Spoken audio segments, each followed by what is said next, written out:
Chapter 13. Emily was reading by the window of her room when she heard it. Reading Alice Meynell's strange poem, Letter from a Girl to Her Own Old Age, and thrilling mystically to its strange prophecies. Outside, dusk was falling over the old new moon garden, and clear through the dusk came the two high notes and the long low one of Teddy's old whistle in Lofty John's bush, the old call by which she had so often summoned her in the twilights of long ago. Emily's book fell unheeded to the floor. She stood up, mist pale, her eyes dilating into darkness. Was Teddy there? He had not been expected till the next week, though Ilsa was coming that night. Could she have been mistaken? Could she have fancied it? Some chance robin call. It came again. She knew, as she had known at first, that it was Teddy's whistle. There was no sound like it in the world, and it had been so long since she had heard it. He was there, waiting for her, calling for her. Should she go? She laughed under her breath. Go? She had no choice. She must go. Pride could not hold her back. Bitter remembrance of the night she had waited for his call and it had not come could not halt her hurrying footsteps. Fear, shame, all were forgotten in the mad ecstasy of the moment, without giving herself time to reflect that she was a Murray, only snatching a moment to look in the glass and assure herself that her ivory crepe dress was very becoming. How lucky it was that she had happened to put on that dress. She flew down the stairs and through the garden. He was standing under the dark glamour of the old firs, where the path ran through Lofty John's bush, bareheaded, smiling. Teddy! Emily! Her hands were in his. Her eyes were shining into his. Youth had come back. All that had once made magic made it again. Together once more, after all those long, weary years of alienation and separation. There was no longer any shyness, any stiffness, any sense or fear of change. They might have been children together again, but childhood had never known this wild, insurgent sweetness, this unconsidered surrender. Oh, she was his. By a word, a look, an intonation, he was still her master. What matter if, in some calmer mood, she might not quite like it, to be helpless, dominated like this? What matter if tomorrow she might wish she had not run so quickly, so eagerly, so unhesitatingly to meet him? Tonight, nothing mattered except that Teddy had come back. Yet outwardly, they did not meet as lovers, only as old, dear friends. There was so much to talk of, so much to be silent over as they paced up and down the garden walks, while the stars laughed through the dark at them, hinting.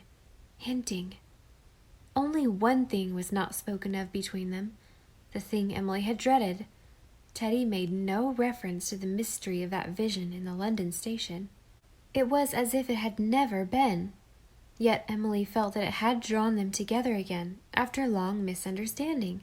It was well not to speak of it. It was one of those mystic things, one of the gods' secrets, that must not be spoken of.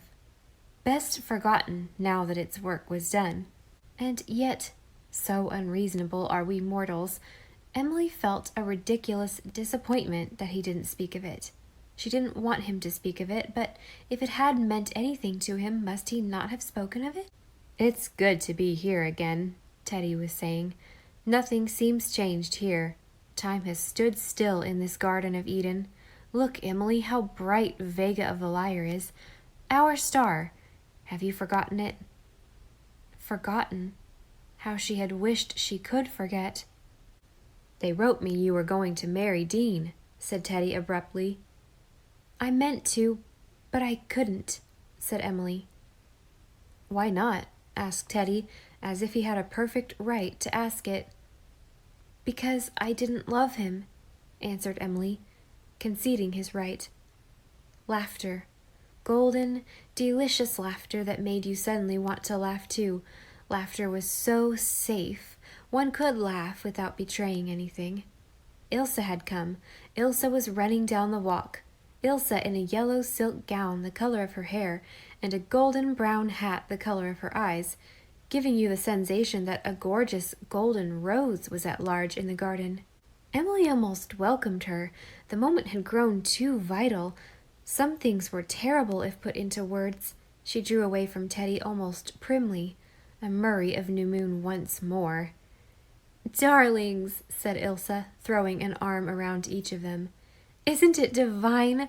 All here together again? Oh, how much I love you. Let's forget we are old and grown up and wise and unhappy, and be mad, crazy, happy kids again for just one blissful summer." A wonderful month followed. A month of indescribable roses, exquisite hazes, silver perfection of moonlight, unforgettable amethystine dusks, march of rains, bugle call of winds, blossoms of purple and stardust, mystery, music, magic, a month of laughter and dance and joy, of enchantment infinite. Yet a month of restrained, hidden realization. Nothing was ever said. She and Teddy were seldom ever alone together, but one felt, knew. Emily fairly sparkled with happiness. All the old restlessness that had worried Aunt Laura had gone from her eyes. Life was good. Friendship, love, joy of sense and joy of spirit, sorrow, loveliness, achievement, failure, longing, all were part of life and therefore interesting and desirable. Every morning when she awakened, the new day seemed to her like some good fairy who would bring her some beautiful gift of joy. Ambition was, for the time at least, forgotten.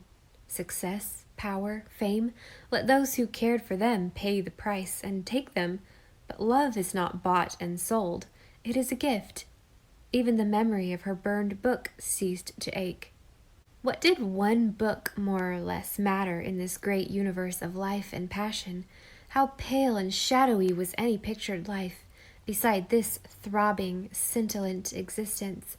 Who cared for laurel after all? Orange blossoms would make a sweeter coronet.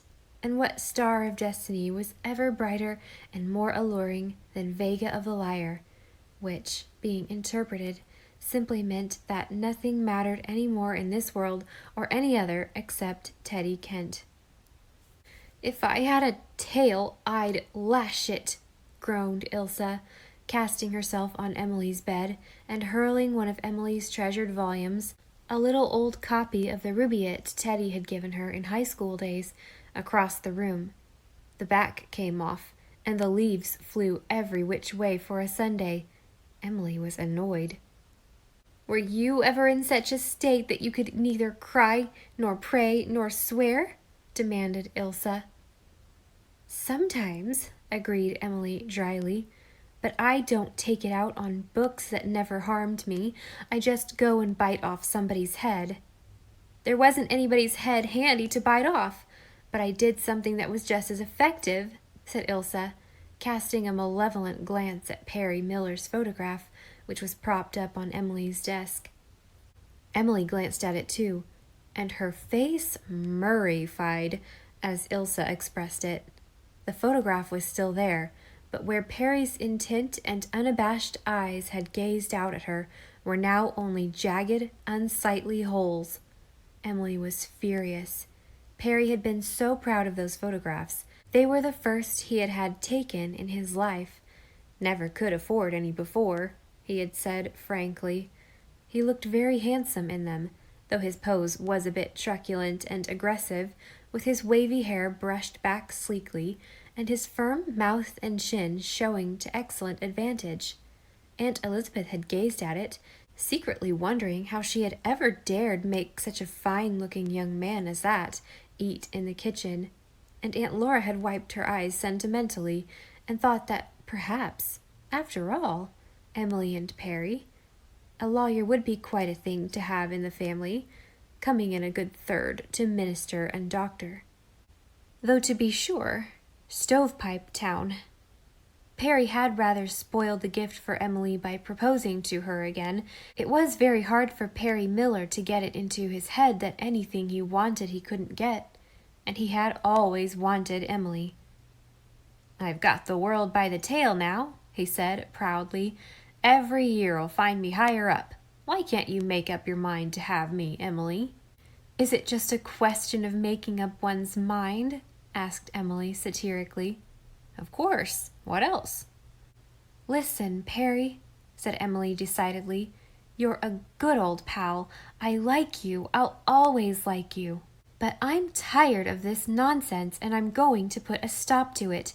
If you ever again ask me to marry you, I'll never speak to you again as long as I live. Since you are good at making up your mind, make up yours which you want, my friendship or my non-existence." "Oh, well," Perry shrugged his shoulders philosophically. He had about come to the conclusion anyhow that he might as well give up dangling after Emily Starr and getting nothing but snubs for his pains. 10 years was long enough to be a rejected but faithful swain. There were other girls, after all. Perhaps he had made a mistake, too faithful and persistent. If he had wooed by fits and starts, blowing hot and cold like Teddy Kent, he might have had better luck. Girls were like that. But Perry did not say this. Stovepipe Town had learned a few things. All he said was, "If you'd only stop looking at me in a certain way, I might get over hankering for you. Anyhow, I'd never have got this far along if I hadn't been in love with you. I'd just have been a hired boy somewhere or a fisherman at the harbor. So I'm sorry. I haven't forgotten how you believed in me and helped me and stood up for me to your Aunt Elizabeth. It's been... Perry's handsome face flushed suddenly, and his voice shook a little. "It's been sweet to dream about you all these years. I guess I'll have to give it up now. No use, I see. But don't take your friendship from me too, Emily." "Never," said Emily, impulsively putting out her hands. "You're a brick, Perry dear. You've done wonders, and I'm proud of you." And now, to find the picture he had given her ruined, she flashed on Ilsa eyes like a stormy sea. "Ilsa Burnley, how dare you do such a thing?" "No use squizzling your eyebrows up at me like that, beloved demon," retorted Ilsa. "Hasn't no effect on me at all. Couldn't endure that picture nohow, and Stovepipe Town is in the background. What you've done is on a level with Stovepipe Town." "Well, he asked for it, smirking there. Behold me, I am a person in the public eye. Never had such satisfaction as boring your scissors through those conceited orbs gave me. 2 seconds more of looking at them, and I'd have flung up my head and howled. Oh, how I hate Perry Miller, puffed up like a poisoned pup." "I thought you told me you loved him," said Emily, rather rudely. "It's the same thing," said Ilsa morosely. "Emily, why can't I get that creature out of my mind? It's too Victorian to say heart. I haven't any heart. I don't love him. I do hate him. But I can't keep from thinking about him. That's just a state of mind. Oh, I could yell at the moon. But the real reason I dug his eyes out was his turning grit, after having been born and raised conservative." "You are conservative yourself." "True, but unimportant.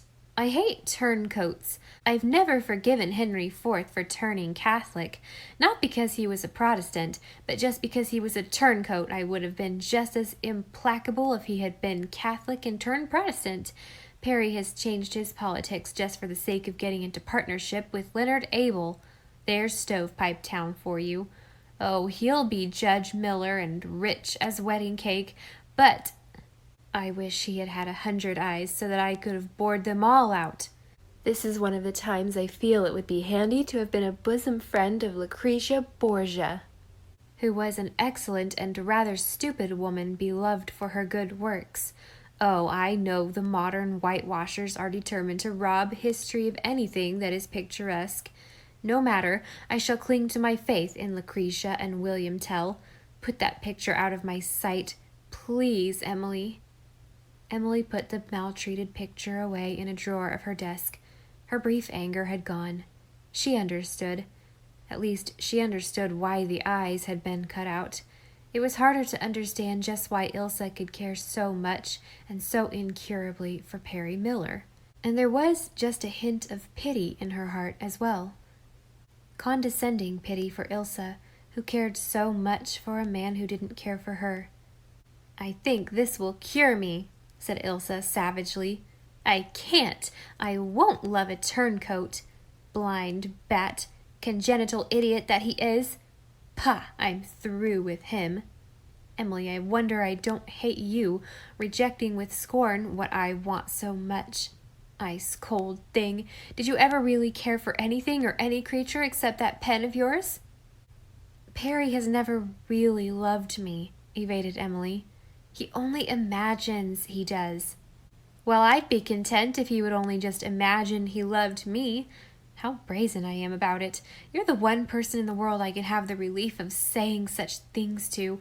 That's why I can't let myself hate you after all. I dare say I'm not half as unhappy as I think myself. One never knows what may be around the next corner. After this, I mean to bore Perry Miller out of my life and thoughts, just as I bored his eyes out. Emily," with an abrupt change of tone and posture, "do you know, I like Teddy Kent better this summer than I ever did before." "Oh." The monosyllable was eloquent, but Ilsa was deaf to all its implications. "Yes, he's really charming. Those years in Europe have done something to him. Perhaps it's just that they've taught him to hide his selfishness better." "Teddy Kent isn't selfish. Why do you call him selfish? Look at his devotion to his mother." "Because she adores him. Teddy likes to be adored. That's why he's never fallen in love with anyone, you know. That, and because the girls chased him so, perhaps. It was sickening in Montreal. They made such asses of themselves, waiting on him with their tongues hanging out, that I wanted to dress in male attire and swear I wasn't of their sex. No doubt it was the same in Europe. No man alive can stand 6 years of that without being spoiled. And contemptuous. Teddy is all right with us. He knows we're old pals who can see through him and will stand no nonsense. But I've seen him accepting tribute, graciously bestowing a smile, a look, a touch as a reward, saying to everyone just what he thought she'd like to hear. When I saw it, I always felt I'd love to say something to him that he'd think of for years, whenever he woke up at 3 o'clock at night." The sun had dropped into a bank of purple cloud behind the Delectable Mountain, and a chill and shadow swept down the hill and across the dewy clover fields to New Moon. The little room darkened, and the glimpse of Blair water through the gap in Lofty John's bush changed all at once to livid gray. Emily's evening was spoiled, but she knew, that Ilsa was mistaken about many things. There was one comfort, too. Evidently she had kept her secret well. Not even Ilsa suspected it, which was agreeable to both the Murray and the Star. But Emily sat long at her window looking into the black night that turned slowly to pale silver as the moon rose. So the girls had chased Teddy. She wished she had not run quite so quickly when he had called from Lofty John's bush. "Oh, whistle, and I'll come to you, my lad," was all very well in song, but one was not living in a Scotch ballad. And that change in Ilsa's voice, that almost confidential note, did Ilsa mean?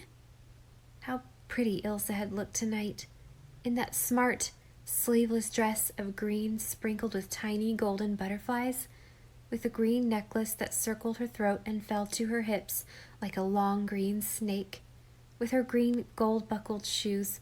Ilsa always wore such ravishing shoes. Did Ilsa mean? And if she did? After breakfast, Aunt Laura remarked to Cousin Jimmy that she felt sure something was on the dear child's mind.